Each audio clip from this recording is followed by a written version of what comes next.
Hello, Fearless Gamers! Matt here for Fearless Games, and today I'm doing another entry in the Book Corner. And today's book review is going to be of The Infinity Gauntlet and Marvel Universe The End. These are two graphic novels. I decided to read up a little bit on Thanos ever since he was introduced in Avengers, and there's rumor that he might be in Guardians of the Galaxies, and it looks like he's going to be the villain in movie 3, Avengers 3 and such, so I said I'm going to get a little bit more understanding of the character Thanos.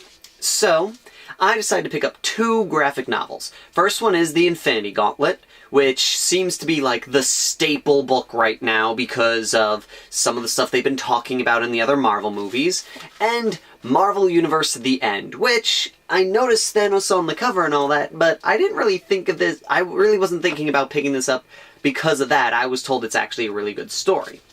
So we're gonna break this down into two halves. And let's go first off with the first book, which is Infinity Gauntlet. This is a story about Thanos, the Mad Titan, who has been charged by Mistress Death to kill half the people in the universe. So, with this, Thanos has taken this opportunity to collect what's called the Infinity Gauntlet, as well as all the Infinity Gems, to gain pretty much absolute power. This gives him the ability to essentially be the almighty ruler of the Marvel Universe.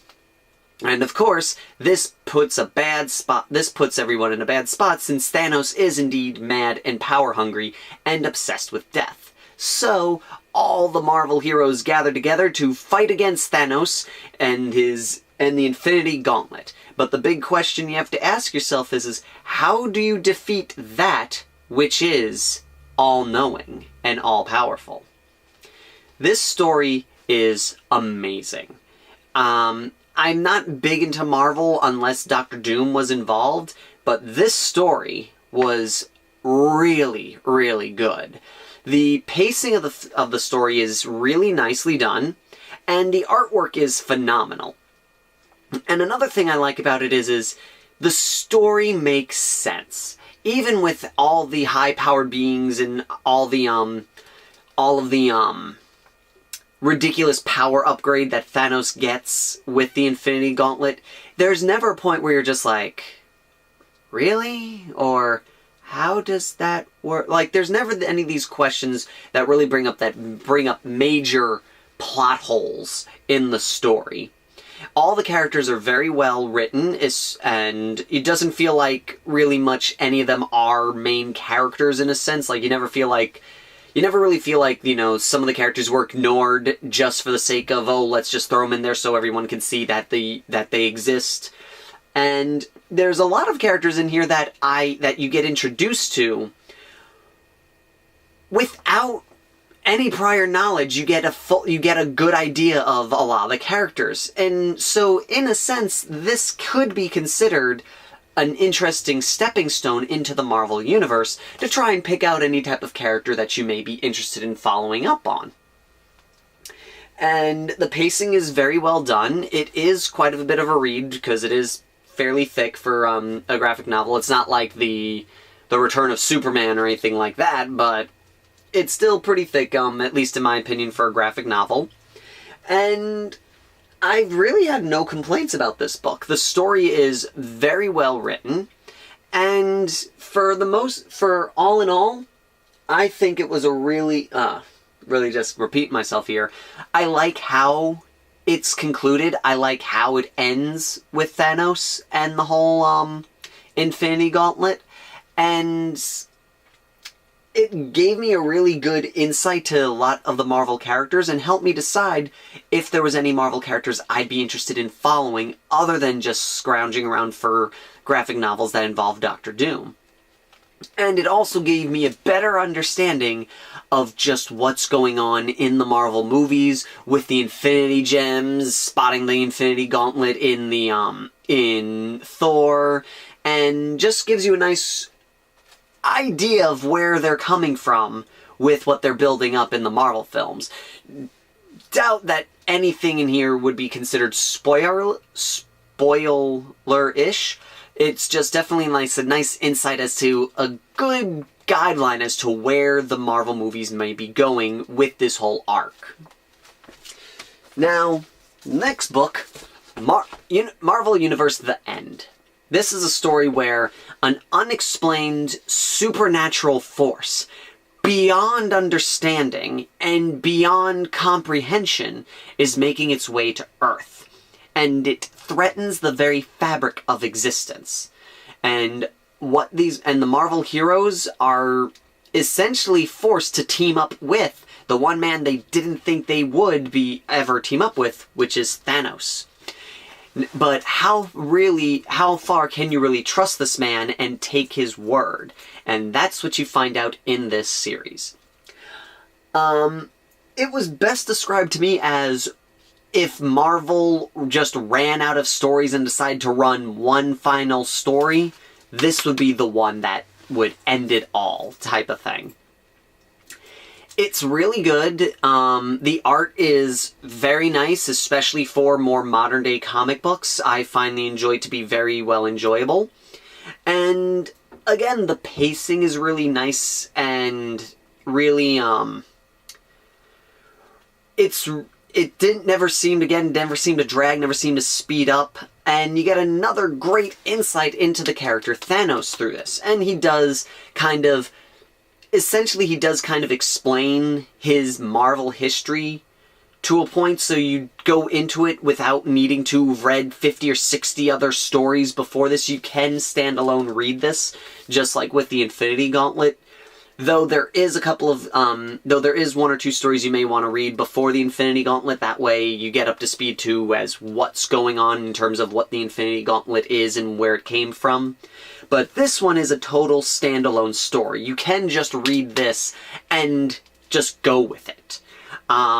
Though I do recommend reading Infinity Gauntlet because some of the characters that showed up in Infinity Gauntlet do appear in this book, and it'll give you a quick understanding of who's going on. The character designs in this are really awesome. If I had any major problem with this story, is that from my understanding, it is not a what-if comic. To any degree, it can be thrown into the canon of the universe. But the thing is it throws one of these moments. There's these things that I like to call in comic book moments where the this will never happen again moments. They kind of establish something, like a good example, a non-Marvel example would be in DC, in Green Lantern recently, Sinestro went off and they went, and we never heard from him again. Well, a year later, he now has his own comic book. So what happened to never seeing him again? This kind of has the same thing. Statements are made and things are brought up where this thing can happen again, or this is the last time this will ever be done. But clearly, it's not the case. It's one of these things where you know that it's not going to be permanent, what they make state in this book. And that's probably the weakest point of it, is the whole, oh, this is really cool, but it's most likely that part of the ending or part of the events in this will kind of sort of get invalidated because Marvel will eventually retcon something to make more stories. So that's probably the only problem I have with this story, is it sets up a concrete, this is how things are going to be from now on, that clearly can't stand up. But the build-up, the climax, and the falling action in it are still wonderful, but that's probably the only complaint I have about this, is the fact that you're like, this is what they say in this book isn't going to stay canon for long. I know Infinity Gauntlet is pretty easy to get now because they're kind of reprinting it. I'm not 100% sure on the end. I don't know how new it is, because I could never really understand with these comic book books when these things were made. This was made in 2010, it looks like. So this is about, so I don't know how relatively available this was. When I bought it, it was 50% off at the comic book shop, so I don't know how I don't know how easy it is to be found, but if you can find a copy, definitely pick this up. But if you had to choose between the two, I'd probably take Infinity Gauntlet over the end. So that is all for right now. Thank you again for watching. If you haven't yet, like and subscribe to us. Check us out on Facebook. If you like, leave a comment about what you thought about the graphic novels, which if you preferred one or the other, what's your favorite moments or different characters and such.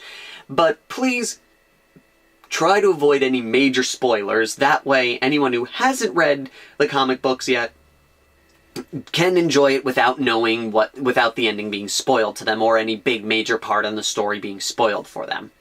So that is all for now. Again, thank you all for watching, and until next time, fearless gamers, take care.